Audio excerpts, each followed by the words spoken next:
Hai, Assalamualaikum warahmatullahi wabarakatuh dan salam sejahtera. Saya Jurul Azrul dan kali ni saya nak terangkan pasal macam mana sebenarnya kita nak tengok trend. Ramai kawan kita sebenarnya masalah dari segi tak faham kan. Macam mana nak baca trend orang-orang baru kan, dan kenapa trend itu penting. Jadi trend ni satu sudut ialah, satu sudut sebelum saya bagi tahu ialah macam mana baca trend, nombor satu lah kena kelikat tak ada siapa boleh baca trend. Kan, mungkin you tanya saya apa benda ni? Kan cerita nak pasal baca trend, lepas tu memang tak fokus kepada tak boleh nak baca trend.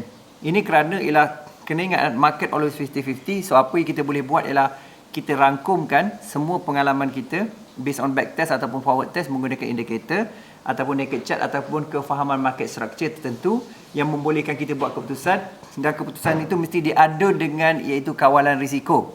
Kan, mungkin berdasarkan support resistance untuk pengukuhan entry ataupun untuk exit yang lebih baik. Jadi konsep pertama ialah kalau kita tahu macam mana baca trend, memang banyak gila teknik, indikator, setup nak baca trend. Tapi problem sekarang ialah iaitu kita tak faham dari segi penggunaan dia, iaitu apakah nak guna. Jadi nombor satu kan, kesilapan utama kebanyakan orang nak baca trend, dia cuba belajar pelbagai teknik sebanyak mungkin. Kononnya nak cari trend yang tepat. So ini satu mitos yang sangat teruk.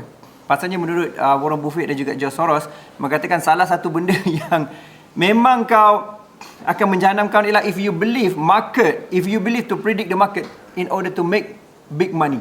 Kan, satu kesilapan yang sangat besar ialah kalau you terlalu fokus kepada market, tapi pada masa sama juga nak predict market, pada sama juga nak buat duit yang banyak. So nombor satu, sebab Warren Buffett dan juga George Soros sendiri mengatakan diri mereka sendiri pun tak tahu trend ke mana.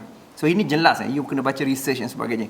Jadi apa yang kita boleh buat ialah kita rangkumkan dari segi indikator kita, pengalaman kan, dari segi kita punya experience dalam market structure ataupun SNR ataupun supply demand dan sebagainya. Suka hati kita lah nak pakai apa. Yang paling penting ialah kita faham apa benda tu dibuat dan macam mana nak lakukan.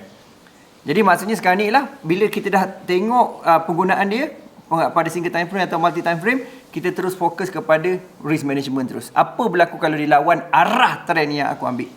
Kan, apa yang aku nak buat kalau dilawan arah trend yang aku dah memang analisis dan aku dah entry ikut trend. So itu yang sebenarnya yang akan buat you sukses dengan tak sukses lah. Itu nombor satu you kena ingat. Dan pada masa sama juga, antara perkara yang paling penting, you boleh gunakan pelbagai teknik. Jadi maksudnya sekarang ni, elakkan campur teknik sebenarnya.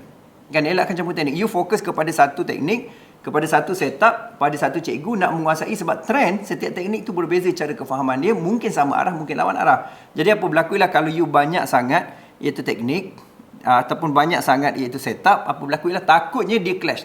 Kan, satu tunjuk buy, satu tunjuk sell tu, itu keliru. Okay, so nombor satu ialah mesti fokus kepada satu teknik, satu setup dan juga fokus pada satu sifu lah, satu guru ataupun coach ataupun cikgu, tak kisah apa you nak panggil. Okey, itu nombor satu. Yang nombor dua, perkara yang paling penting juga untuk you faham dan macam mana untuk aplikasi, iaitu mesti melihat kepada penggunaan bukan saja daripada teknik, tapi penggunaan iaitu single time frame ataupun multi time frame. Jadi chart ni sebenarnya kena baca daripada single time frame atau multi time frame. Kalau single time frame mesti minima pada H4 kerana satulah kawalan risiko lebih baik. Nombor dua dah risk reward lebih bagus. Nombor tiga lah kalau dia retrace kepada time frame lebih besar, kita tak senak sangat lah. Kan, kecuali kita pakai lot besar. Bermaksudlah H4 ke daily, kepada weekly, kepada monthly dan retrace kita boleh cover kerana ketahanan akaun dan juga ketahanan emosi kita.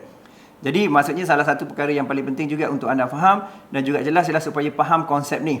Jadi konsep ni apa saya maksudkan ialah you boleh tahu apakah cara dia menggunakan kaedah apa? Kaedah top down. Maksudnya kena tengok monthly ke mana, weekly ke mana, dan juga tengok juga daily H4 ke mana, sampailah ke M1. Tapi coach, adakah sampai M1 wajib? Yang wajib hanya sampai H4 ataupun H1 saja. Okay, M1 tu sebab kita dah cari entry dah pada M1 tu sebenarnya.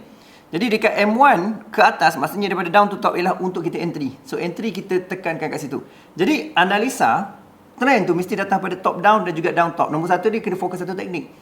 Kan, fokus satu sifu, kan, satu setup. Kemudian tengok down top, top down dan juga down top. Daripada atas monthly kepada M1 dan juga daripada M1 kepada monthly. Itu satu contoh yang jelas lah kan. Lepas tu bersama juga define. Bahasa nak entry tu define. Cari trend pada trading setup berdasarkan setup.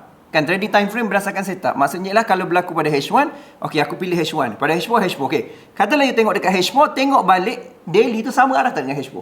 Itu cara tengok trend sebenarnya. Lepas tu tengok balik di belakang dia, selepas tengok yang besar tu, tengok di belakang dia lah, dia pergi pada M30 tu support tak sebenarnya H1 nak naik, H4 nak naik. Sama juga kalau kita guna H4, daily nak naik ke atas, kan tengok juga H4, tengok daily naik ke atas atau tidak, ikut arah H4 tidak.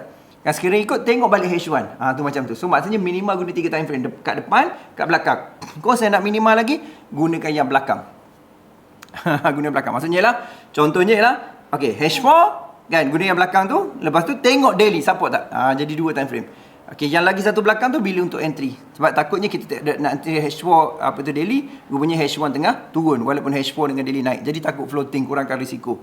Jadi kesimpulan saya lah clear cut, iaitu you kena clear sebenarnya tak ada siapa tahu trend, tapi kita boleh menggunakan kombinasi kefahaman kita, indikator, pengalaman backtest, forward test, kan market structure dan juga kefahaman bukan support resistance, SND dan sebagainya. Jadi kita ambil pengalaman tu, kita fokus pada satu teknik, pada satu sifu, kan, pada satu setup, dan kemudian kita tengok down to top, top to down. Lepas tu bila nak entry, tengok aku nak masuk H4, tengok daily sama arah tak. Itu minimal dia.